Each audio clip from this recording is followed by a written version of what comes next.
Hi guys, welcome back to my channel. Now the recipe that I'm sharing with you today is my lamb samosa recipe.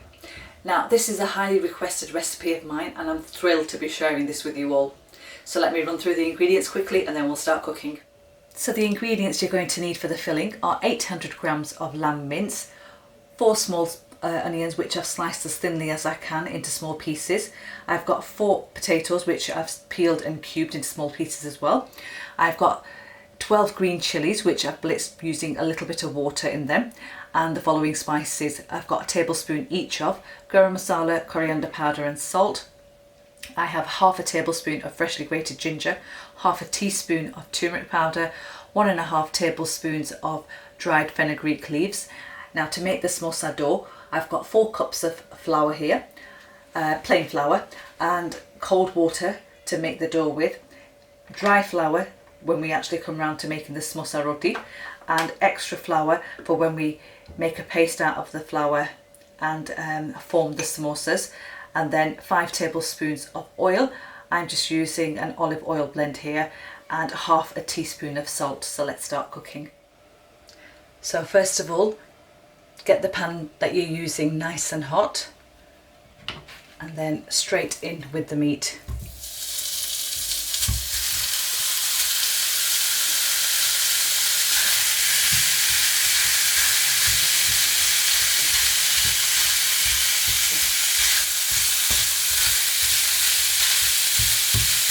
And we're going to cook this until it starts to brown up nicely, and just make sure you break all the clumps.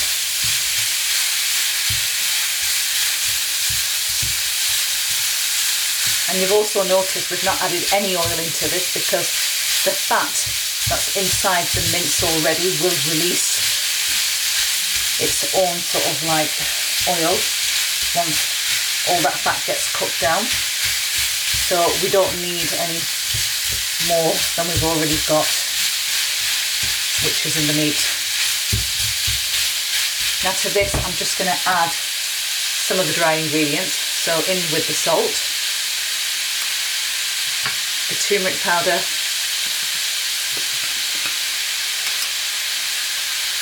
the ginger, the coriander powder and the chilies.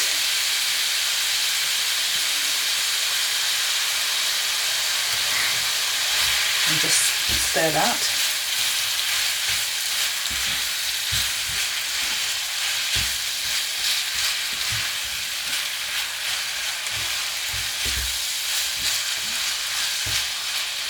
Now if you're probably thinking that's a hell of a lot of chilies I've added into that, yes it is. And the reason why I like to add a little bit extra chili into that is because by the time you've added the potatoes in, and you won't believe this, I've actually forgot the peas again. You're going to need 1.5 cups of frozen peas, guys. I cannot believe I've done that again. Yeah, so where was I? By the time you've added the potatoes and the peas in, you'll notice that they'll just take up and absorb all that flavour. So you need to add a little bit extra salt and a bit of, a good amount of chilli, I should say, not just a bit. And then it'll kind of settle down, so it's not a lot if you think about it by the time all the rest of the ingredients go in. So just allow that to cook down now. Again, just make sure you break all the clumps. And whilst this is cooking down, I'm going to prepare the samosa dough. So first of all, I'm going to add the salt into the flour and then just mix that in.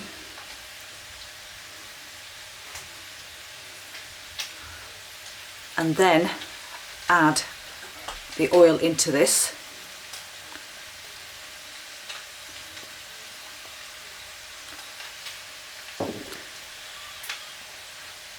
And make sure you combine the flour and the oil together really well. And it will start to sort of like resemble a crumble sort of texture. And this process in Punjabi is called moni. So we're doing the atta moni at the moment. And then we're going to add the water in and just bring the dough together. And you're not wanting a soft dough, you want a kind of firm dough for this. So just add water in, small amount at a time, and just continue to bring that flour together. And then just take a little bit of the water, small amount, and we're going to knead this dough.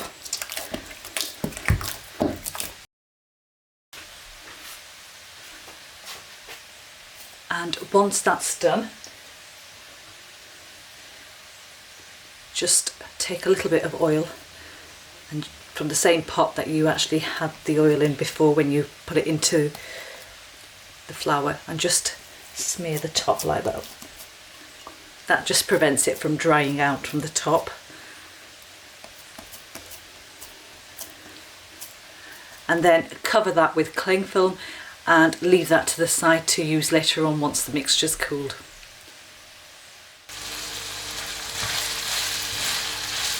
So just coming back to check on this now, and all the clumps have been broken down.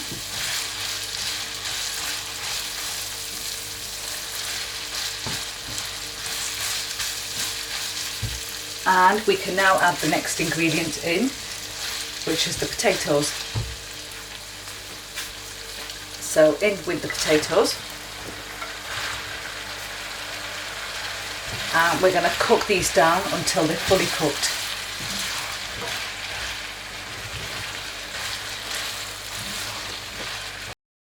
So the potatoes are now fully cooked, guys. We can now add the frozen peas into this. Yeah, the ones that I forgot.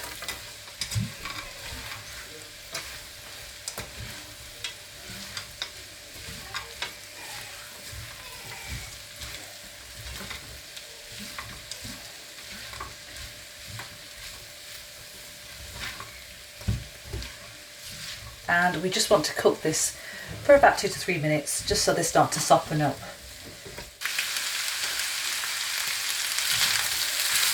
So the peas are done now. They've been cooking away for about 2 to 3 minutes. And we're going to add the onions into this. And what you want to do is just grab hold of your onions in your palm like that, and just scrunch them, and then just drop them in.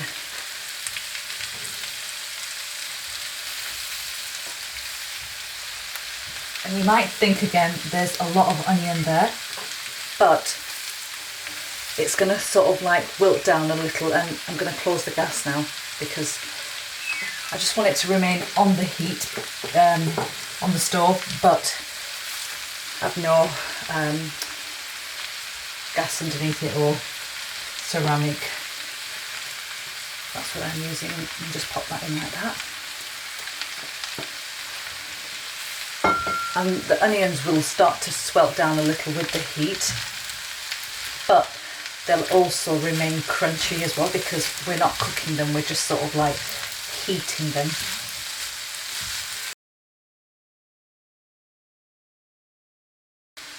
And then the last 2 ingredients to go in, your garam masala and the dry fenugreek leaves. Again, middle of your palm, and then just rub to release the gorgeous aromas.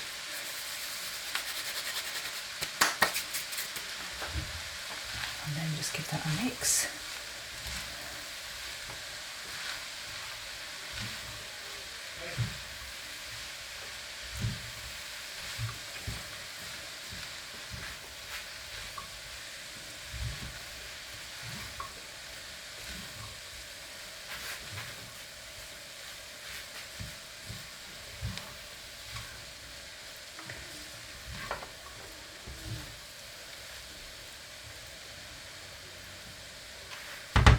And there you have the mixture done for the lamb samosa. Now I'm going to take a little bit out and let that cool down slightly, and then I'll show you how to assemble the samosa.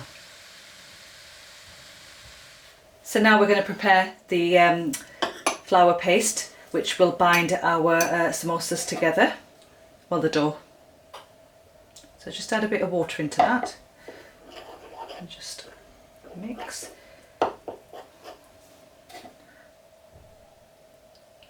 Now when you make this paste, you don't want it to be too runny and you don't want it to be too thick, so you want sort of like a consistency which is in the middle.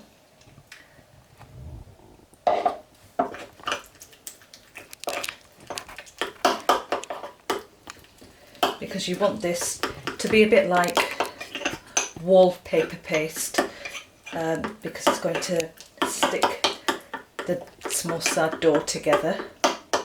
And it doesn't matter if it's clumpy. So that's the kind of thickness you're looking for. I'm just going to get it a little bit more smooth. And that is the thickness we want. And now we're going to start making the samosa. So guys, what I normally do is I actually measure out my dough balls, and I normally aim for about 100 grams. So we're close, it's 98, 100 grams. And that just gives me, you know, reassurance that all the rotis that I make are going to be more, well, the samosa that I make, that are going to be more or less the same size when they're made. So just flour the surface that you're working on. Just move things out of the way. And what we're going to do, a bit more flour.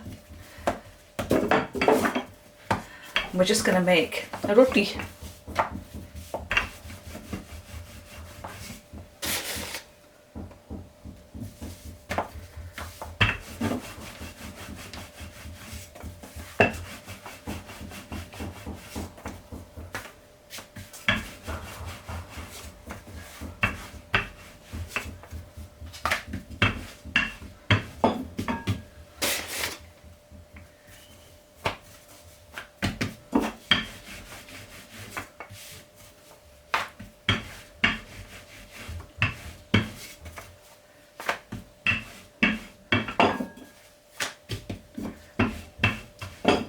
Try and get it as round as possible.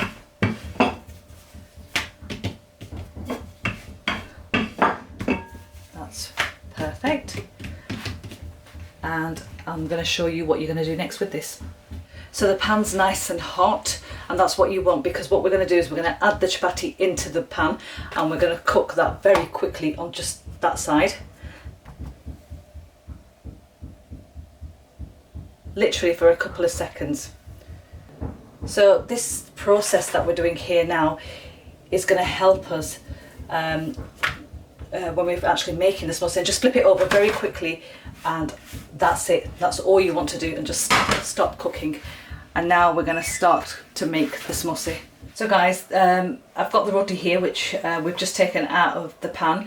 It's nice and warm, and the reason why we've had to cook the roti is to make it more manageable. The dough itself, once you roll the chapati out, it's not manageable, and you're going to have a very flimsy looking samosa, and you will not be, I mean, you won't be able to, you could work with it, but I personally feel that just cooking the roti ever so slightly gives you a lot more ease when making the samosa. And one roti gives you 2 samosas, and this is how we're going to form our samosa shape. We cut it in half like this, and then put one to the side, and I've got one here, and the paste that we made earlier, we're going to apply it all the way around the half moon edge, like that. And make sure you've got enough of it on, because you want the sides to be sealed. And then what you do is you bring the left side over, and then bring the right side over like that as well. So you're making a little witch's hat triangle, and then push down and just use the tip of your finger and just push down right in the centre there. So that sticky flour dough thing mixture will seal that, and then lift it up, open it up like that, and I normally turn it around and have the sealed edge facing me, so I know when I come to seal the samosa that's going to be in the middle. And then get your filling, and then this filling you can add however much quantities you want. I mean, if you want to reduce the quantity of the potatoes, peas and onions, you can do. I like it this, you know, I like the lamb mince against this much of the, you know, the potato, peas and onions. It is obviously locked down at the moment, and we do want things to go a long way. So with Ramadan coming in the next few days, weeks, a week or so maybe, you don't constantly want to be making a filling every single day whilst you're fasting. So the whole point is you make enough of it to last more or less all of Ramadan, and that's what I've done. So all you need to do now is we just need to bring the edges together at the top, push down like that all the way around, and just seal that. And then what you're going to do is we're going to turn it around and just use a fork, and then just go around and just crimp the edges with the fork. And that is your Punjabi samosa all ready. And I'm going to continue to make the second one as well, just as I did the first one.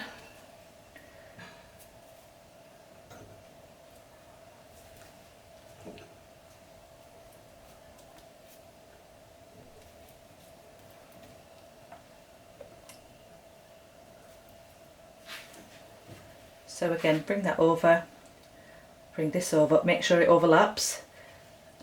So, and then use your fingertip and then just push down, push down, push down. Make sure you've got that there. And then open it up, turn it around that way, and then fill.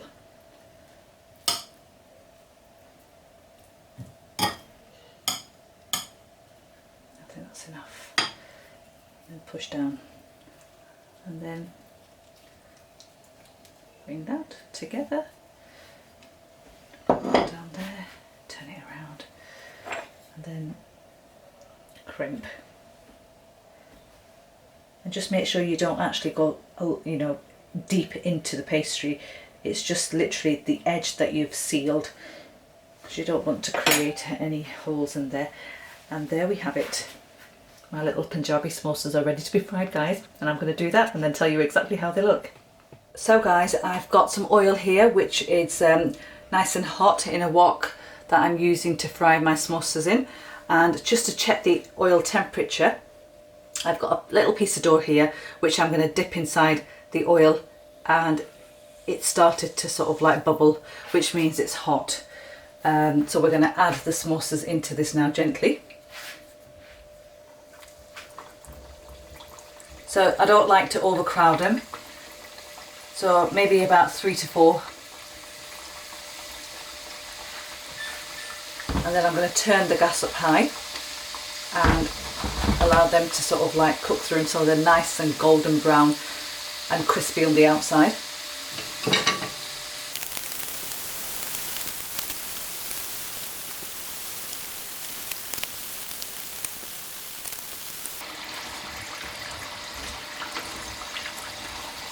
So these are now ready. So gently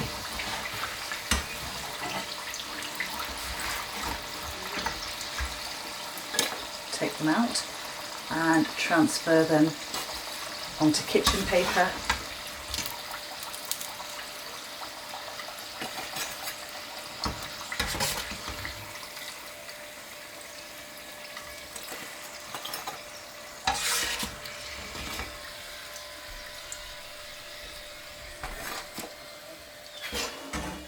And I'm going to continue to make the rest of them. So guys, that's the samosas all fried and ready. I'm going to allow these to cool down a little and plate them up and tell you exactly how they taste. Right guys, these have had enough time to cool down, and I'm going to dip them into my mint and coriander chutney here, which I will leave you a link for in the description box below if you want to make this, and tell you exactly how it is. Can't wait, I've been waiting for this all day. Okay.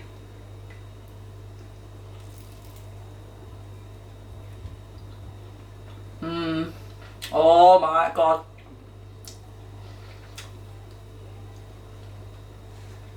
I can't even tell you how amazing that is. Oh.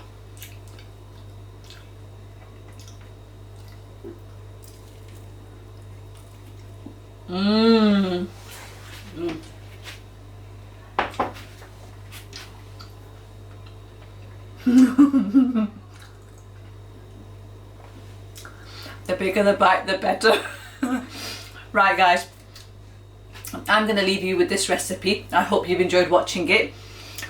Go out there, make them, eat them with lots and lots of mint and coriander chutney, and I'm going to catch you with another video very soon. Till then, take care. Don't forget to subscribe to my channel if you haven't done already, and hit that bell button to be notified of any updates. I'll see you soon.